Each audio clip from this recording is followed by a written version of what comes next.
सरकार लाई है विद्यार्थियों के लिए डिजिटल लाइब्रेरी। बच्चों के उज्जवल भविष्य के लिए बिहार सरकार है सदा अग्रसर और तैयार। कक्षा 1 से कक्षा 12 तक की सभी पाठ्य पुस्तक पूरक सामग्री एवं वीडियो अब शिक्षा विभाग बिहार सरकार द्वारा विकसित पोर्टल पर है उपलब्ध। अध्ययन सामग्री देखने के लिए BEPCLots.bihar.gov.in पर विजिट करें अथवा एंड्रॉइड मोबाइल पर गूगल प्ले स्टोर से E-Lots ऐप डाउनलोड करें। शिक्षकों, अभिभावकों एवं बच्चों से अनुरोध है कि इस लाइब्रेरी का अधिक से अधिक लाभ उठाएं और अपनी पढ़ाई जारी रखें। बच्चों, आज मैं आप लोगों को भारत में औद्योगिकरण के बारे में बताऊंगा। इंग्लैंड में औद्योगिक क्रांति हो चुकी थी, वहाँ पर बड़े बड़े कारखाने स्थापित हो गए थे, वहाँ कारखानेदारी प्रथा की शुरुआत हो गई थी। उसके बारे में हम लोगों ने जाना समझा। भारत में आखिर वह इंडस्ट्रियल रिवॉल्यूशन कब हुआ, यहाँ पर औद्योगिक क्रांति कब हुई, क्योंकि औपनिवेशिक काल में जो भी गतिविधियाँ भारत में हो रही थी वे उपनिवेश के हित को ध्यान में रखकर अंग्रेज किया करते थे। ईस्ट इंडिया कंपनी का मूल उद्देश्य तो यही था कि भारत से अधिक अर्थोपार्जन करना, धन की उगाही करना। यहाँ से वह कच्चा माल ले जाया करता था और इंग्लैंड के कारखाना में उपलब्ध कराता था। वहाँ वह उत्पादित सामान फिर वह भारत आता था, क्योंकि भारत एक बहुत बड़ा बाजार था। इस औपनिवेशिक काल में भारत में औद्योगिक क्रांति की शुरुआत 19वीं शताब्दी के मध्य से हुई। 1850 से 60 के बीच में कुछ कारखाने भारत में खोले गए, क्योंकि 1853 ईस्वी में हमें पता है कि रेल का यहाँ पर विकास हुआ था। अंग्रेजों ने सामान, कच्चा माल को एक जगह से दूसरे जगह ले जाने के लिए और फिर उत्पादित माल को जो बंदरगाह पर आता था उसको भारत के अन्य जगहों पर ले जाने के लिए रेल का विकास किया था। तो सही मायने में देखा जाए तो 1854 ईस्वी में पहला कारखाना कपड़ा का खुला था बॉम्बे में। 1854 ईस्वी में जब कपड़ा का कारखाना था, कपड़ा फैक्ट्री,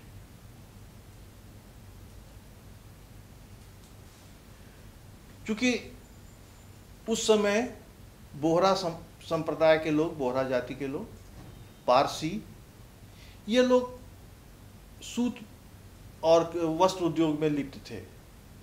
इस कारखाने की स्थापना के पहले वो बोहरा संप्रदाय हुआ, पारसी संप्रदाय हुआ, ये लोग वही सूत वस्त्र और सूत कपड़ा के कारोबार में पहले से ही लिप्त थे। तो इन्हीं लोगों में से कावस जी नानाजी दाभार नाम के पारसी थे।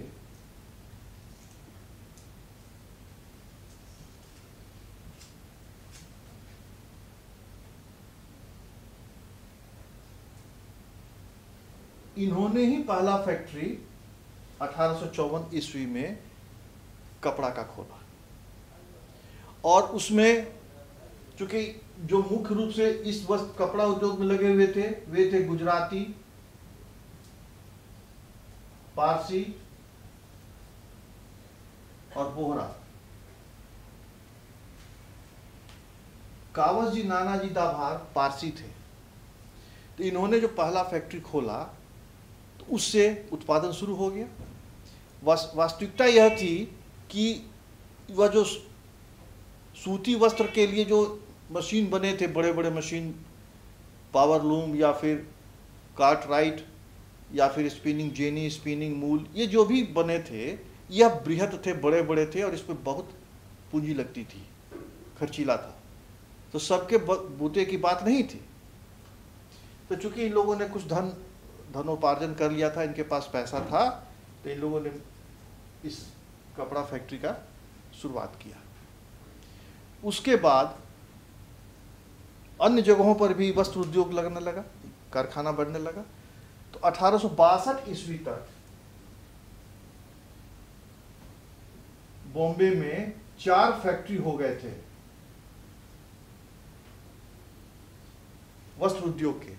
यानी धीरे धीरे अब वहां पर एक के बाद एक लोगों ने पारसी, बोहरा और गुजराती लोगों ने आमदनी को ध्यान में रखते हुए फैक्ट्री लगाना शुरू किया और बॉम्बे से ही सबसे पहले इसकी शुरुआत हुई। फिर 1860 ईस्वी में कानपुर में भी एक फैक्ट्री लगा, एग्लिन फैक्ट्री कानपुर में। यानी अब वह जो वस्त्र उद्योग था अब पश्चिमी भारत से हटकर अब वह उत्तर प्रदेश की ओर शिफ्ट होने लगा। कानपुर में यह फैक्ट्री लगा। उसके बाद 1890 से 95 के बीच में जब हम देखें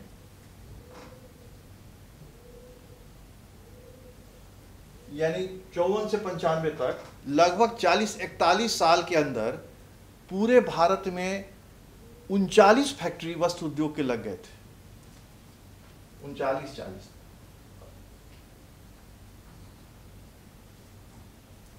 एवरेज मानकर चले कि हर साल एक फैक्ट्री का स्थापना हो रही थी। क्योंकि 41 साल 54 से 95 41 होता है, 41 साल में 39 तो लगभग एक मानकर चले। किसी साल 2 लगा, किसी साल नहीं लगा, एवरेज 1। लेकिन जब 1905 की जब हम देखें स्थिति तो 1905 में यह फैक्ट्री इसकी संख्या बढ़कर 206 हो गई थी। यानी काफी तेजी से विकास हुआ।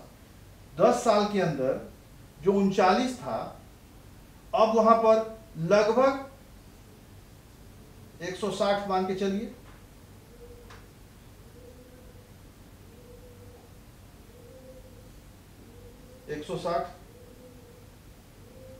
तो ये और बढ़ाकर 165 कर सकते हैं। 165, 67, 160 प्लस फैक्ट्री की स्थापना हुई मात्र 10 साल में। यानी वस्त्र उद्योग में अब क्रांति आ रही थी। जो औद्योगिक क्रांति इंग्लैंड में शुरू हुई थी उसका असर अब भारत में होने लगा था, क्योंकि लोग इसके लाभ को अब पहचान गए थे।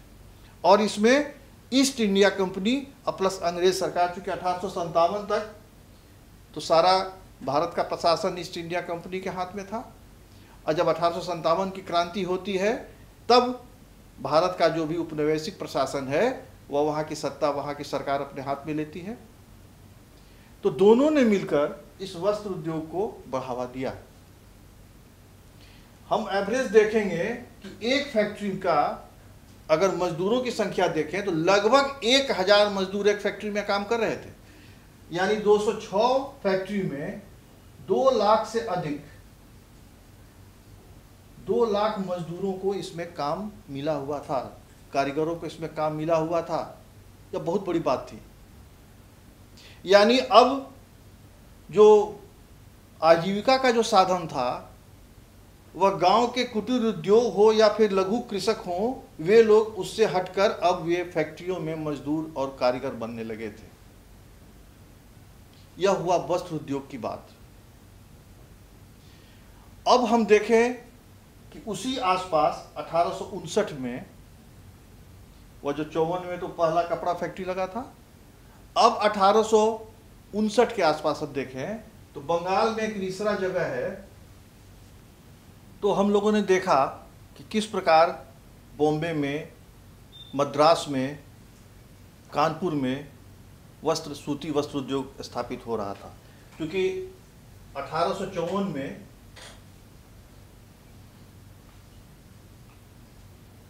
बंबई में वस्त्र उद्योग स्थापित हुआ था, कारखाना बना। 1860 में कानपुर में, 1874 में मद्रास में। यानी ये जो क्षेत्र थे, दक्षिण भारत का मद्रास, पश्चिम भारत का बॉम्बे और फिर मध्य भारत कह सकते हैं या फिर उत्तर प्रदेश में कानपुर, यह अब सूती वस्त्र उद्योग का स्थल बन गया। और सूरत में, अहमदाबाद में, जो गुजरात का क्षेत्र है, सूरत और अहमदाबाद, यहाँ भी फैक्ट्रियां स्थापित होने लगी।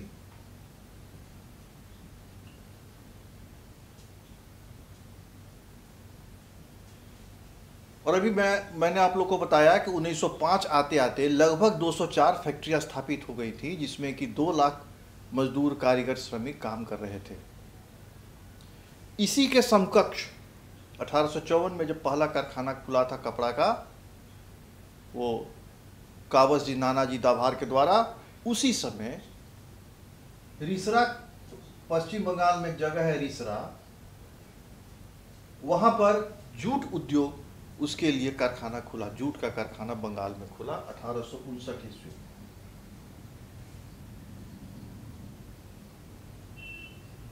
हालांकि सबसे अधिक जूट का उत्पादन हुगली में होता था, बंगाल का एक जगह है हुगली, इसलिए यहीं पर अधिक कारखाने खोले गए, लेकिन पहला कारखाना रिसरा में खुला था। और इसमें स्थिति, क्योंकि वो क्या था, बोरा बनाता था, चट बनाता था, और फिर जो जूट से बनने वाला सामान था वह वहाँ बनाया जाता था, जिसका प्रयोग सेना में भी होता था, क्योंकि सेना में उसका प्रयोग अधिक होता था। और फिर पैकेजिंग में उसका प्रयोग होता था, सामान को बांधने छानने में या सामान को ले जाने में बोरे वगैरह का प्रयोग होता था। 1901 आते आते, यानी लगभग 42 साल के अंदर, कलकत्ता में, पश्चिम बंगाल में 36 जूट फैक्ट्री हो गए, जूट के कारखाने खुल गए, और इसमें लगभग 1 लाख लोग काम कर रहे थे। इस फैक्ट्री में एवरेज 3000 प्रति कारखाना मजदूर थे, और वस्त्र उद्योग में लगभग 1000 प्रति कारखाना मजदूर थे। अच्छे लोगों को इसमें रोजी रोजगार मिलने लगा। और यह बंगाल में मजदूरों की उपलब्धता इसलिए अधिक थी कि यह बिहार से और उत्तर प्रदेश से सटा हुआ था। बंगाल से बिहार सट गया था और फिर उत्तर प्रदेश, तो यहाँ से मजदूर काफ़ी मात्रा में बंगाल जाकर इस चटकल में, जिसको चटकल कहा जाता था, चट का कारखाना, वहाँ पर ये लोग काम करते थे और इनको नौकरी मिली। अब आखिर जो भारतीय उद्यमी थे, इनको पैसा आया कहाँ से? क्योंकि उस समय तक औद्योगिक क्रांति तो हुई नहीं थी। जिस समय यह फैक्ट्री लग रही थी 1864 में, 1854 में, 59 में, 60 में, 74 में, तो व्यापार करके अपना पैसा कमाया करते थे। लेकिन सबसे अधिक अगर इन लोगों ने धन कमाया था तो अफीम के व्यापार से कमाया था। उस समय के जो भारतीय उद्यमी थे, उद्योगपति थे, व्यापारी थे, वो पैसा कैसे कमाते थे, उसका मैं एक झलकी आपको बताता हूँ। ब्रिटिश इंडिया कंपनी या अंग्रेज सरकार, वो भारत से अफीम लेता था, क्योंकि भारत में अफीम का उत्पादन होता था, और इस अफीम को यह चीन भेजा जाता था। चीन से उन्हें भारी मुनाफा होता था, उसको बेचकर अच्छा पैसा कमाते थे, और फिर उसी पैसे से चीन से वे चाय लेते थे व्यापारी, और इस चाय को इंग्लैंड ले जाते थे। अर्थात एक व्यापारी जो अफीम लेकर निकला, वह दुगना पैसा कमाता था। अफीम से वह चीन में कारोबार करता था, अफीम बेचकर, और फिर उसी आमदनी से वह चाय खरीदता था, फिर इंग्लैंड में बेचता था। अब इसको जो ये अफीम उपलब्ध कराया जाता था, यह भारत के वही उद्यमी कराया करते थे। भारत के उद्यमी, व्यापारी, ये लोग क्या करते थे कि भारत के गांव से, जहां जहां पर अफीम की खेती होती थी, वहां से ये लोग अफीम खरीदते थे, और इस अफीम को ये लोग ले जाकर जो व्यापारी होते थे, अंग्रेज व्यापारी, उनको ये लोग मनमानी कीमत पर बेचते थे, और इसमें ये लोग काफी पैसा कमाया।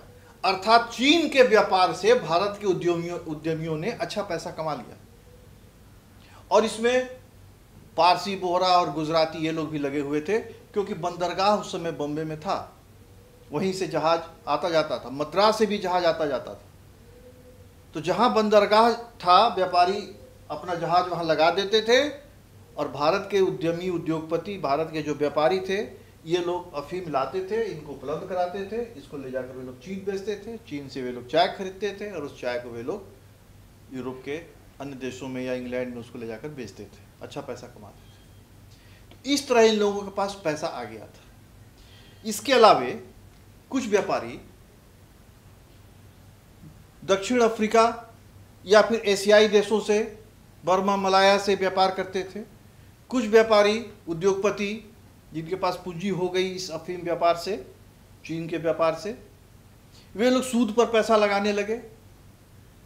तो कुछ ऐसा वर्ग तैयार हो गया था जो अब औद्योगिक क्रांति में हाथ बटाने के लिए तत्पर था। उसके पास सरप्लस पूंजी थी, अतिरिक्त पूंजी थी, और उस अतिरिक्त पूंजी से वह बड़े बड़े मशीन खरीदकर कारखाना को स्थापित कर सकता था और कर रहा था। इसी क्रम में एक व्यक्ति थे जमशेदजी जी।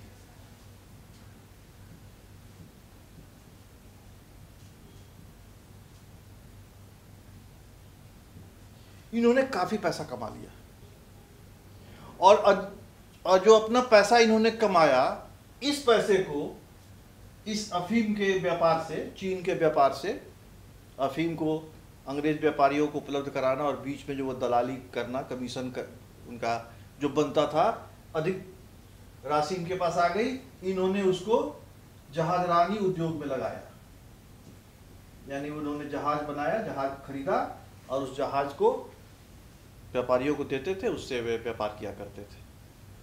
तो जमशेदजी जी ने एक अलग रास्ता चुना जहाजरानी उद्योग का। उसी समय द्वारकानाथ टैगोर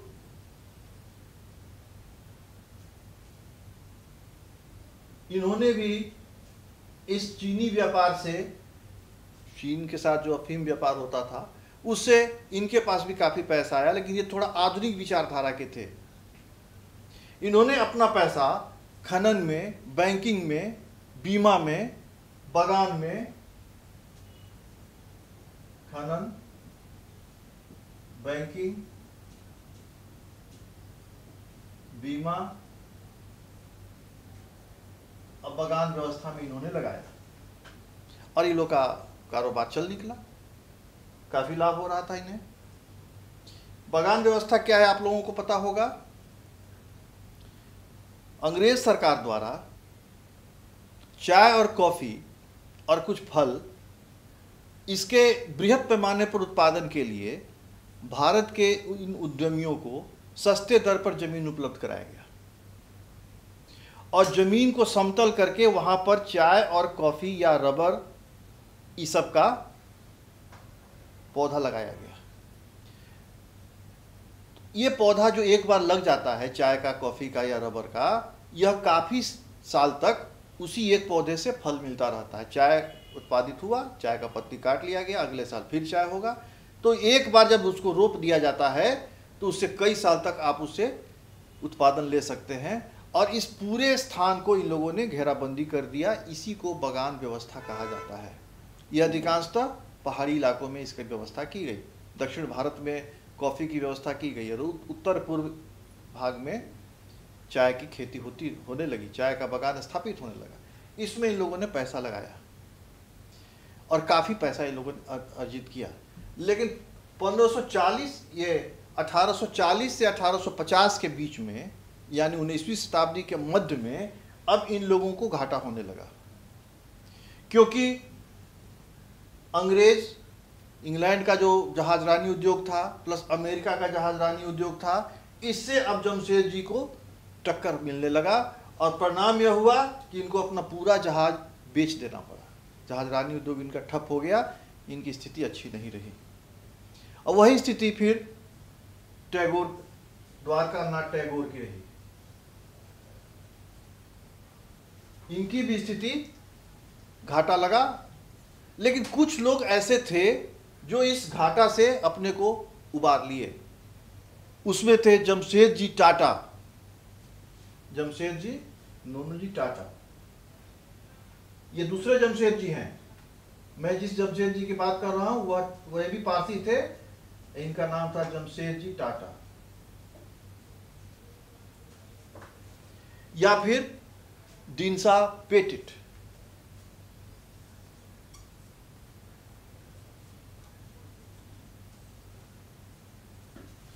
इन लोगों के पास, इन लोगों ने भी अफीम उद्योग से काफ़ी, अफीम व्यापार से काफ़ी पैसा कमा लिया था।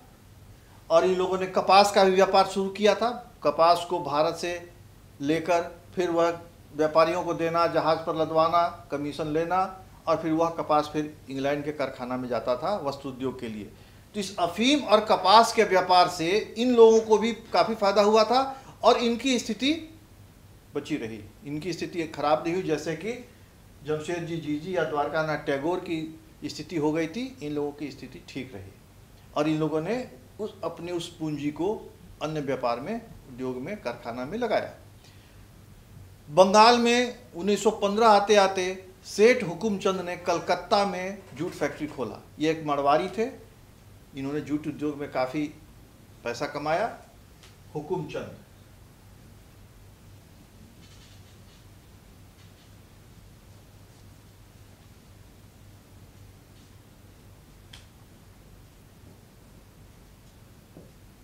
सेठ हुकुमचंद,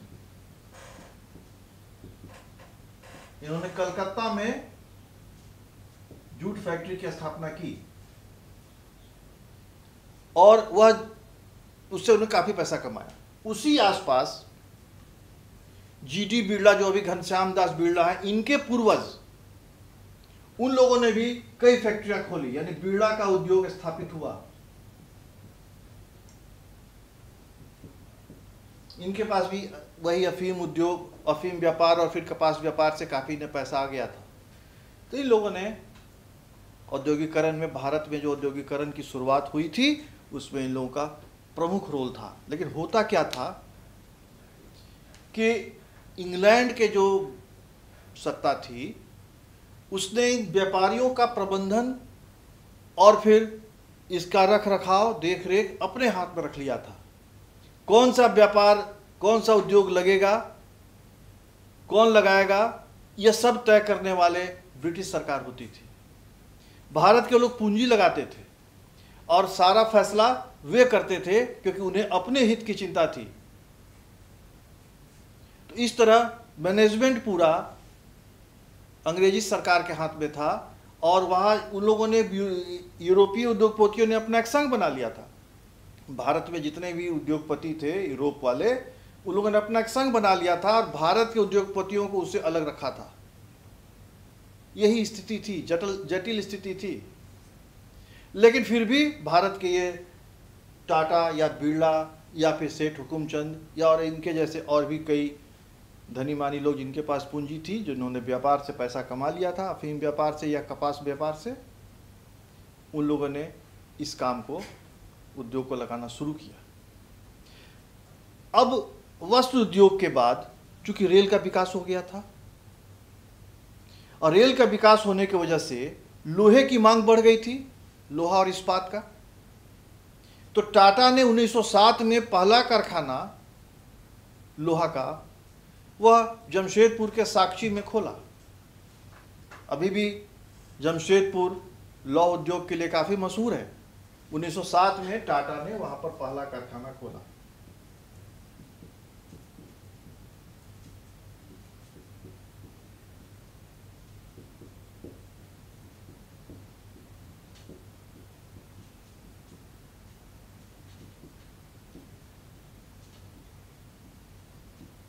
यह जमशेदपुर आजकल झारखंड में है। 2000 तक, 2000 को जब बिहार का बंटवारा हुआ था तो यह झारखंड में चला गया है। अब पहले वह 2000 तक यह बिहार में था।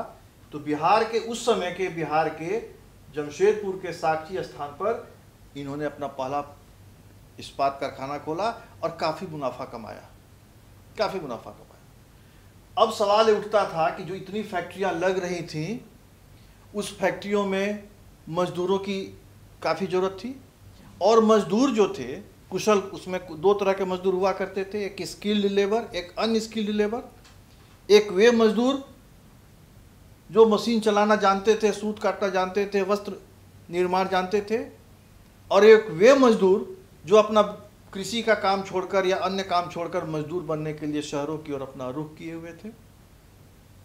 तो ऐसे लोगों को फैक्ट्री में, कारखाना में काम की जरूरत थी। उसके लिए वे लोग कारखाना में जो बहाल होते थे, तो अंग्रेजों ने क्या किया था कि एक व्यवस्था की थी, एक व्यक्ति को जिसको जॉबर कहा जाता था उसकी नियुक्ति कर दी थी। अब ये मजदूर जिन्हें काम की तलाश थी उस जॉबर से संपर्क करते थे, और जॉबर जो काम दिलाने का काम करता था, बदले में कमीशन लिया करता था, उन लोगों से पैसा लिया करता था।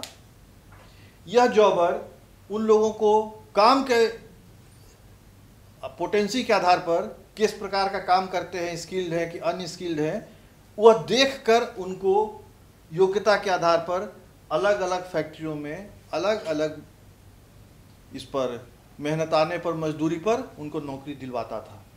सबको एक प्रकार की मजदूरी, समान मजदूरी नहीं थी, क्योंकि स्किल्ड का कुछ अलग था, अनस्किल्ड का कुछ अलग था, प्लस ये बीच में कमीशन भी खाता था। मजदूरों की स्थिति बहुत अच्छी नहीं थी, लेकिन चूंकि मजदूर अधिक थे, खासकर ये जो क्षेत्र है बिहार, उत्तर प्रदेश, यहाँ से मजदूर काफ़ी मात्रा में बॉम्बे की तरफ गए, कलकत्ता गए, इन लोगों ने वहाँ पर फैक्ट्रियों में काम करना शुरू किया। तो ये जॉबर, इनका कारोबार चल निकला और इन लोगों ने काफ़ी पैसा कमाया। अब सवाल ये उठता है कि इस औद्योगिकरण के कारण, जो भारत में औद्योगिकरण आया, इसका क्या प्रभाव पड़ा? क्या स्थिति इससे भारत की अच्छी हुई? क्या भारत की जो प्रारंभिक या पुरातन व्यवस्था थी, कुटीर उद्योग था, भारत में जो वस्त्र उद्योग था, उस पर क्या असर पड़ा? इस पर थोड़ा हम लोग चर्चा करेंगे।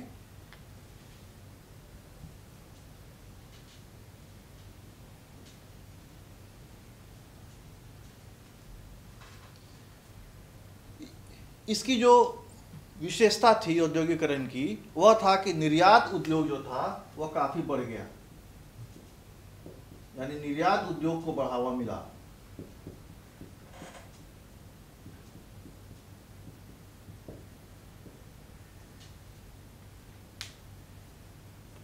भारत से हमें पता है कि इंग्लैंड के कारखाना के लिए भारत से कच्चा माल जाया करता था, वहाँ के इस्पात उद्योग के लिए यहाँ से लौह अयस्क जाता था, वहाँ के वस्त्र उद्योग के लिए यहाँ से जूट, कपास और सन जाता था, वहाँ के सिल्क उद्योग के लिए यहाँ से सिल्क भेजा जाता था।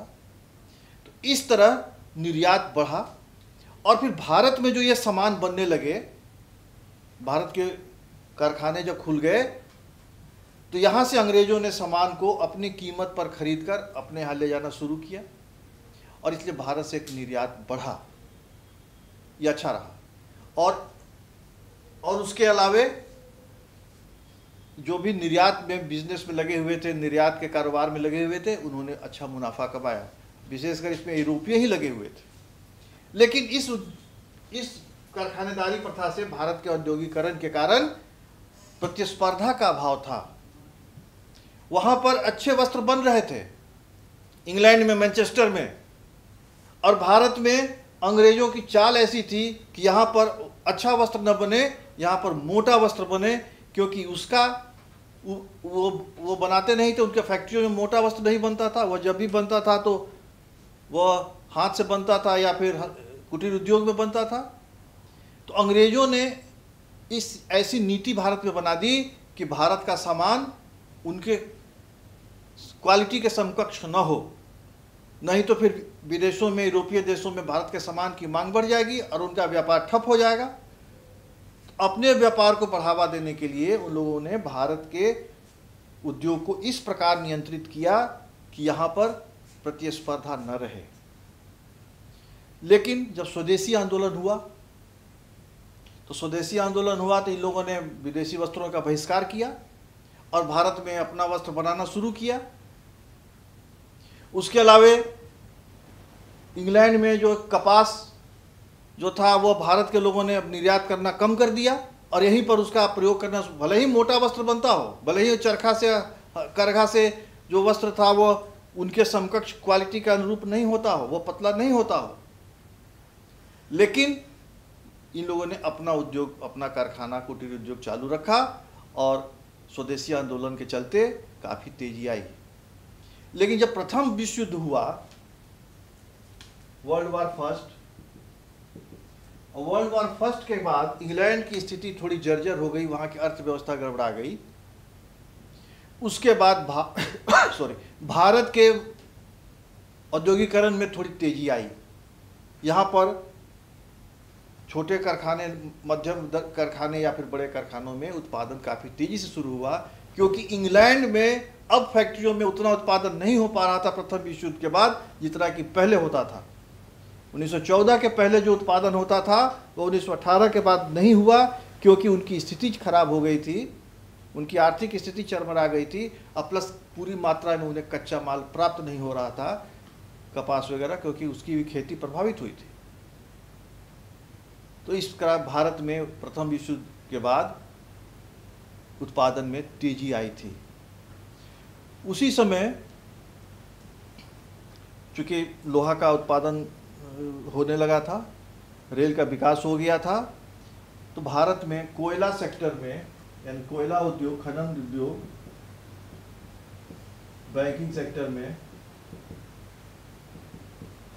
काफ़ी तेजी देखी गई, काफ़ी तेजी देखी गई। लोहा वाले में भी, लोहा इस्पात में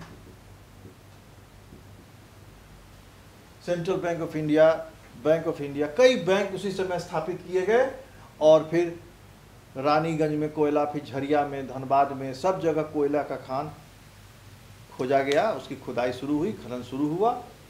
लोहा का भी कारखाना बहुत जगह स्थापित हुआ, भिलाई में, चूँकि उस समय रूस से, जर्मनी से, इंग्लैंड से, सबके सहयोग से राउरकेला में, भिलाई में, बोकारो में, सब जगह अब लौह उद्योग, इस्पात का कारखाना स्थापित होने लगा, और बड़े बड़े कारखाना स्थापित होने लगे, क्योंकि लोहे का खपत बढ़ गया था रेल उद्योग के कारण।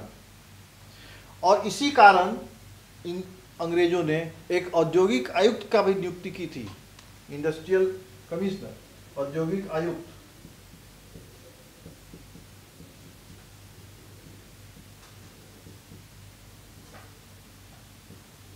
इन्होंने एक राजस्व आयोग भी बनाया था।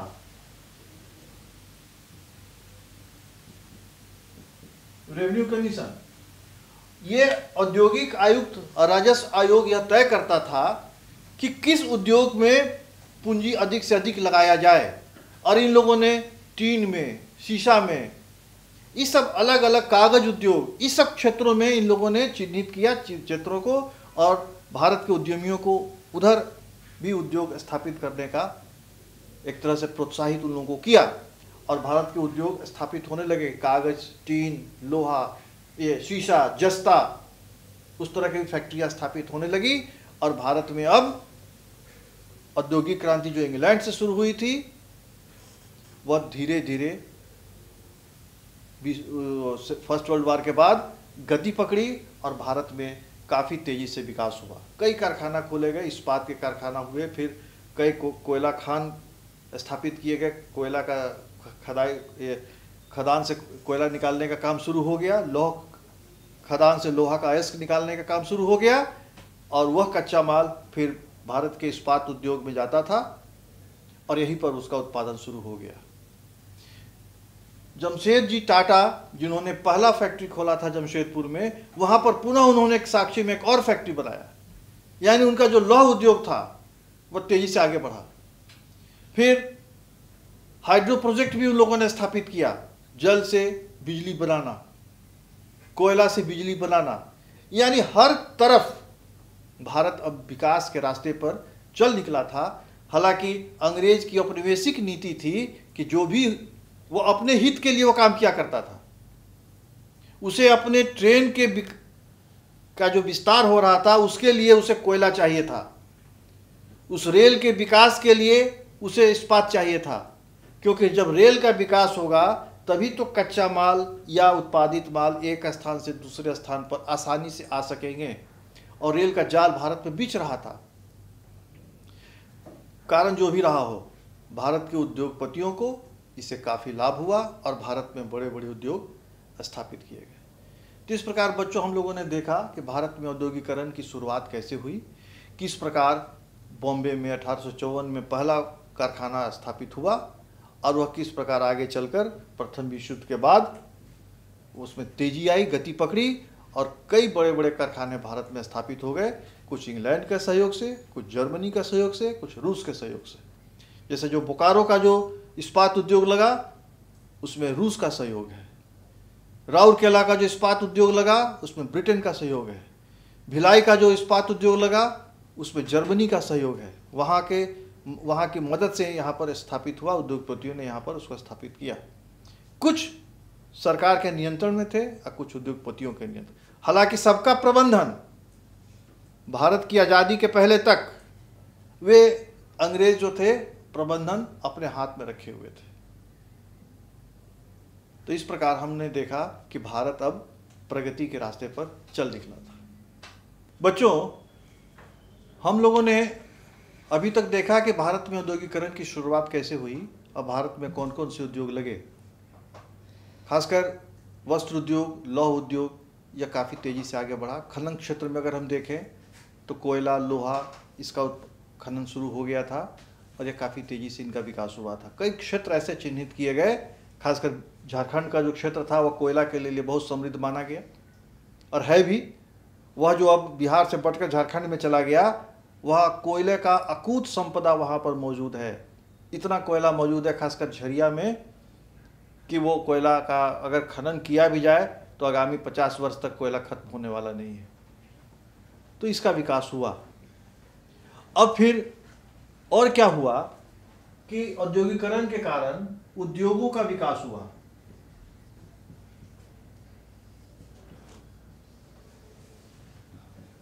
जो पहले भारत में कुटीर उद्योग और लघु उद्योग थे, जहाँ पर वे हाथ से बना हुआ सामान गांव में, घरों में छोटे पैमाने पर उत्पादित किया करते थे, अब इस बड़े बड़े उद्योग लगने के वजह से उनका एक तरह से समझिए तो समापन हो गया। अब वे छोटे उद्योग, कुटीर उद्योग अब मृत प्राय हो रहे थे। हालांकि वो खत्म नहीं हुए थे, उनकी मांग थी। हम लोग आगे बात करेंगे कुटीर उद्योग में कि कैसे उन्होंने अपने आप को संभाला, लेकिन अब उनका वह वैल्यू नहीं रहा क्योंकि बड़े बड़े कारखाने स्थापित हो गए थे वस्त्र उद्योग के, और उसके चलते जो वस्त्र बनने लगे वे काफ़ी मात्रा में बनते थे और सस्ते भी होते थे क्योंकि उसमें मानव श्रम कम लगता था, मशीन से वो चलता था, वाष्प से चलता था।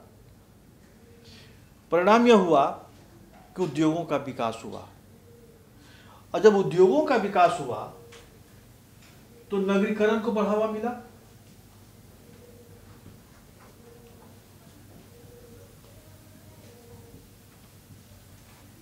जहां भी उद्योग लगे उस उद्योग के चारों तरफ वो मजदूर आकर बसे, मध्यम जो मिडिल मैनेजमेंट थे वे लोग बसे, जो टॉप मैनेजमेंट थे उनके लिए आवास की व्यवस्था की गई। यानी फैक्ट्री के स्थापना की वजह से वह एक नगर हो गया। जो साक्षी पहले कुछ नहीं था, एक कस्बा था, वह टाटा ने जो लोहा इस्पात का जो कारखाना खोला, अब वह बहुत बड़ा शहर बन गया। इस तरह उद्योग के लगने से नगर बसने लगे और उनके सुख सुविधा के लिए मजदूरों के या फिर जो काम करते थे उद्योग में, उनके काम करने के लिए वहाँ पर और भी इंफ्रास्ट्रक्चर विकास किया गया। उनका सड़कें बनी, उनके लिए स्कूल खोले गए, अस्पताल खोले गए। यानी नगर की जो भी सुविधाएं थीं वे उद्योगपतियों ने उपलब्ध कराया और शहरों का विकास हुआ। इसके तहत कानपुर हुआ, सूरत हुआ, अहमदाबाद हुआ, जमशेदपुर हुआ, ये बड़े बड़े शहर स्थापित हुए। फिर अब जैसे कि हमने शुरू में बताया कि उद्योगों का विकास हुआ, बड़े बड़े कारखाने खोले गए। तो जब इन बड़े कारखाने खुले तो कुटीर उद्योग धीमा पड़ गया, कुटीर उद्योगों की अवनति हो गई।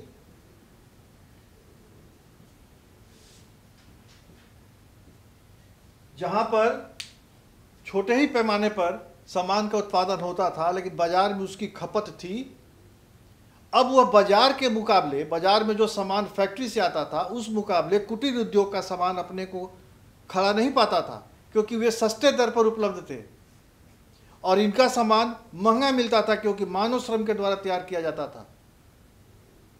1 मीटर कपड़ा बनाने में एक मजदूर को 1 दिन लगता होगा और वहाँ पर एक मजदूर फैक्ट्री में बैठकर एक दिन में सैकड़ों मीटर कपड़ा बना देता था, क्योंकि उसे हाथ से तो करना नहीं था, मशीन से काम करना था। तो इस तरह कुटीर उद्योग की अवनति हुई, वह नीचे की ओर गया। इसके अलावे कृषि और उद्योग में असंतुलन हो गया।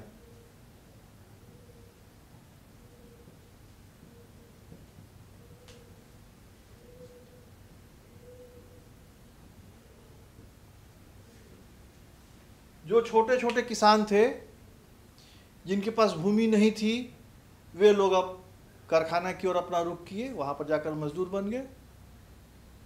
और फिर इन फैक्ट्रियों में चूंकि हम यहाँ पर मौसमी कारीगर भी या मजदूर भी हुआ करते थे, समय समय पर उनको हटाया जाता था, फिर वे गांव में आते थे, कृषि करते थे।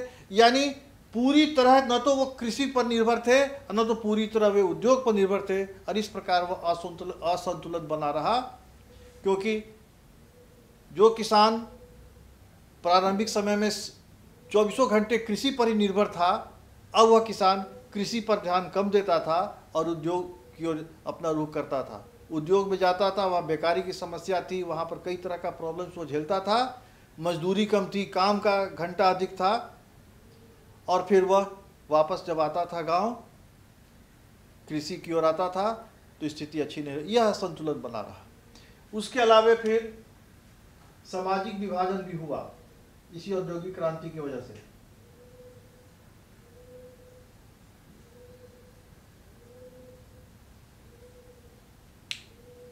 सामाजिक विभाजन मतलब हुआ कि समाज में कई वर्ग बने, अमीर, गरीब, अति गरीब, पिछड़ा, इस तरह का वर्ग हुआ। क्योंकि जो पूंजीपति थे वे पैसा बनाए, काफ़ी पैसा उन लोगों ने कमाया, एक पूंजीपति वर्ग हो गया। और फिर एक गरीब वर्ग हो गया जिनका कि शोषण हुआ करता था आर्थिक दृष्टिकोण से। और फिर एक मध्यम वर्ग था जो पढ़ा लिखा वर्ग था और फैक्ट्रियों में बड़े बड़े पदों पर काम करता था। यानी समाज अब कई वर्गों में बंट रहा था, उच्च वर्ग, मध्यम वर्ग और निम्न वर्ग। इस तरह सामाजिक विभाजन हुआ। और इस विभाजन के कारण सामाजिक एकरसता जो थी, समरसता जो थी समाज में, जो समाज में मेलजुल की भावना थी, उसमें कुछ कमी आई। यह मजदूर जहां पर जाते थे, औद्योगिक शहर में जाते थे, वहां पर स्लम पद्धति का विकास हुआ। वहां पर इन्हें रहने के लिए जो स्थिति थी वह स्लम पद्धति मतलब वहां पर चाल जैसा कम जगह में अधिक के अधिक लोगों का रहना, कोई सुविधा नहीं, ना हवादार मकान है, ना फिर पार्क है, ना कहीं पर आने जाने की सुविधा है, ना सड़क है। बहुत कष्ट के जीवन में वहाँ शौचालय भी एक ही हुआ करता था, बड़े 10, 20, 50, 100 कमरों के बीच में एक शौचालय हुआ करता था। फिर खुले जगह में वे कहीं पर खाना बनाया करते थे। यानी स्लम पद्धति बहुत ही चौपट, कहीं एक तरह से झुग्गी झोपड़ी उसको आप कह सकते हैं। तो उस तरह की पद्धति वहाँ पर हुआ, क्योंकि मजदूरों का वही एक ठिकाना और आसरा बच गया था। सरकार के द्वारा या उद्योगपतियों के द्वारा उन्हें आवासीय व्यवस्था पूरी तरह उपलब्ध नहीं कराई जाती थी। परिणाम यह हुआ कि जब मजदूर धीरे धीरे उनकी संख्या बढ़ी, उनमें जागरूकता आई, उनमें एकता आई, तो एक श्रमिक वर्ग हुआ और फिर वो आंदोलन की ओर अग्रसर हुए। श्रमिक वर्ग प्लस आंदोलन, श्रमिक आंदोलन, यह हुआ। अब वहां पर मजदूरों ने अपने को इकट्ठा करना शुरू किया, संगठित करना शुरू किया। इन्हीं के मांग पर मजदूरी बोर्ड की स्थापना की गई, बोनस आयोग बना, राष्ट्रीय श्रम आयोग की स्थापना की गई। आज़ाद भारत की मैं बात बता रहा हूँ, वहाँ भी मजदूरों के हित की बात की गई। लेकिन मजदूरों का यह जो संघ था, वर्ग था, आंदोलन हुआ। और मजदूरों के संघ में जो संगठन था उसमें भी कई बंटवारा हुआ। All India trade union Congress बटा, नेशनल ट्रेड यूनियन कांग्रेस हुआ, हिंद मजदूर सभा हुआ। इस तरह उनमें भी बंटवारा हुआ, क्योंकि साम्यवादी विचारधारा अब इनमें आ गई थी। रूस में क्रांति हो चुकी थी, रूस में साम्यवादी सरकार लेनिन के नेतृत्व में गठन हो गया था 1917 में। तो 1917 के बाद यह मजदूर आंदोलन गति पकड़ा और 1920 में यहाँ पर साम्यवादियों की जो पार्टी बनी और उन्होंने अपना ग्रुप बनाया, संघ बनाया। तो 1917 के बाद से लेकर यह श्रमिक आंदोलन कुछ ज़्यादा तेज हो गया और ये अपनी मांग सरकार के सामने, उस मजदूर के, ये जो फैक्ट्री के प्रबंधन के सामने मजदूरों का वर्ग रखने लगा। काम के घंटा में कमी की बात करने लगा, बाल मजदूरी की बात किया, फिर जो अपनी की जो मजदूरी थी वह उस मजदूरी के बात किया, जो इस महिला को जो मजदूरी दी जाती थी उसको पुरुष के समकक्ष करने की बात की। इस तरह की बात उठी और यह अपने को कुछ मजबूत स्थिति में पाने लगे। यह औद्योगिकरण का ही प्रभाव था कि मजदूरों में एक रूपता आई, उनमें जागृति आई। हालांकि बहुत असर यह रूस की साम्यवादी क्रांति के चलते हुआ था, जो रूस की बोल्शेविक क्रांति हुई थी, उसके चलते भारत के मजदूर उद्वेलित हुए थे। अब हम देखेंगे कि आखिर भारत में कुटीर उद्योग पर इसका क्या असर पड़ा। वह कुटीर उद्योग जो भारत की जान थी, वह कुटीर उद्योग जैसे कि ऐसे ऐसे वस्त्र बनते थे, ऐसे मलमल का उत्पादन होता था जिसकी मांग विदेशों में, मध्य एशिया में काफ़ी अधिक थी। कहा जाता था कि ढाका का मलमल अंगूठी के बीच से पूरी की पूरी साड़ी को और धोती को पार कराया जा सकता था, इतना महीन हुआ करता था। यह कुटीर उद्योग में बनता था। लेकिन अब वो स्थिति थी नहीं। अंग्रेजों ने उस तरह का उत्पादन करने पर भारत की स्थिति ही चौपट कर दी थी। यहाँ पर सिर्फ मोटे वस्त्र बनते थे, क्योंकि मोटे वस्त्र से इंग्लैंड को कोई प्रतिस्पर्धा नहीं थी, वहाँ पर मोटा वस्त्र बनता नहीं था।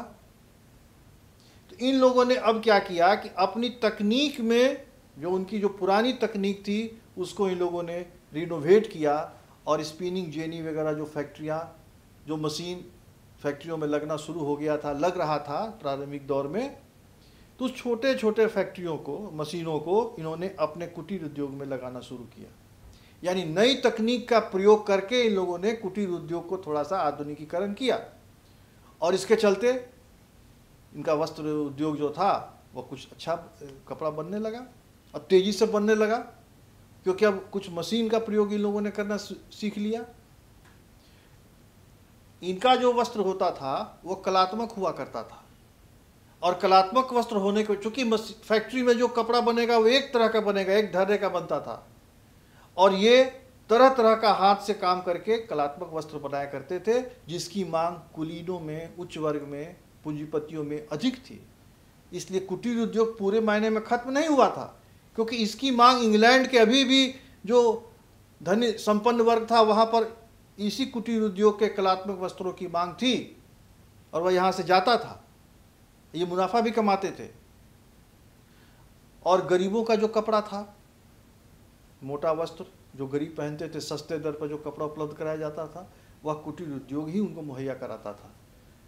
तो इस प्रकार हम देखते हैं कि कुटीर उद्योग ने अपना अस्तित्व नहीं खोया, और खासकर जब आंदोलन चलने लगा महात्मा गांधी के समय में, स्वदेशी आंदोलन या फिर बहिष्कार आंदोलन जब चला, तो इस कुटीर उद्योग को और गति मिली, क्योंकि इसमें काफ़ी तेज़ी से वस्त्र उद्योग काफ़ी तेज़ी से आगे बढ़ा और उत्पादन शुरू हुआ। फिर फर्स्ट वर्ल्ड वार जब हुआ था 1914 से 18 तक, वहाँ पर श्रमिकों के लिए रोजगार का काफ़ी मौका मिला, क्योंकि वे लोग अब उन सैनिक जो कि युद्ध में काम कर रहे थे, युद्ध में भाग ले रहे थे, उनके लिए वस्त्र बनाना, तंबू बनाना, उनका सामान, साजो सामान, यह कुटीर उद्योग के द्वारा बनने लगा, और इनका कारोबार ठीक रहा, चल रहा था। तो तात्पर्य यह था कि औद्योगिकरण भारत में हुआ, विकास हुआ, लेकिन उसका बहुत असर कुटीर उद्योग पर, हाँ असर तो पड़ा, लेकिन उतना असर नहीं पड़ा, क्योंकि इसने अपने आप को समय के अनुसार ढाल लिया था, नई तकनीक का प्रयोग किया था, कलात्मक वस्त्रों का इसने उत्पादन शुरू कर दिया था, और मुख्य उद्देश्य इसका था कि गरीबों के लिए वस्त्र उत्पादन। इस प्रकार बच्चों हम लोगों ने देखा कि किस प्रकार इस औद्योगिकरण के कारण इंग्लैंड समृद्ध हुआ, और वहाँ से यह औद्योगिकरण कारखाने की स्थापना की जो व्यवस्था थी वह भारत में 19वीं शताब्दी के मध्य में आई, और यहाँ पर वस्त्र उद्योग से जो क्रांति शुरू हुई वो आगे चलकर इस्पात उद्योग और खनन उद्योग तक पहुँची, और भारत को भी इससे लाभ हुआ। तो इस प्रकार हम लोगों ने इस इंडस्ट्रियल रिवॉल्यूशन के पूरे पक्ष को समझा और जाना। धन्यवाद।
Covid ke dalam dia. Dia kata,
सरकार लाई है विद्यार्थियों के लिए डिजिटल लाइब्रेरी। बच्चों के उज्जवल भविष्य के लिए बिहार सरकार है सदा अग्रसर और तैयार। कक्षा 1 से कक्षा 12 तक की सभी पाठ्य पुस्तक पूरक सामग्री एवं वीडियो अब शिक्षा विभाग बिहार सरकार द्वारा विकसित पोर्टल पर है उपलब्ध। अध्ययन सामग्री देखने के लिए BEPCLOTS.bihar.gov.in पर विजिट करें अथवा एंड्रॉइड मोबाइल पर गूगल प्ले स्टोर से E-LOTS ऐप डाउनलोड करें। शिक्षकों, अभिभावकों एवं बच्चों से अनुरोध है कि इस ई लाइब्रेरी का अधिक से अधिक लाभ उठाएं और अपनी पढ़ाई जारी रखें।